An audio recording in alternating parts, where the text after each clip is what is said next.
داود علیہ السلام الله نه سوال وکړو چې یا الله دا میزان ما ته وښایه چې د بندګانو اعمال پې تلل کېږي قیامت کې.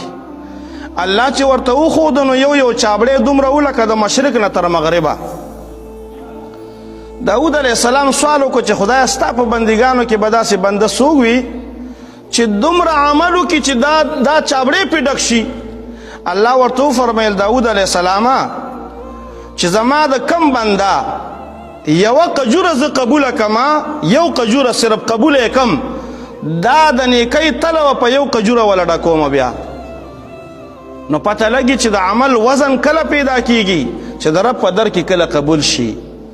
نو مونځ چې کوئ، عبادت چې کوئ، نو الله نه لږ سوال کوئ چې خدایا ستا د عبادت حق خو مونږ ادا نه کو، خو الله رانې قبول په عبادت کا. نو الله په دې خوشحالیږي.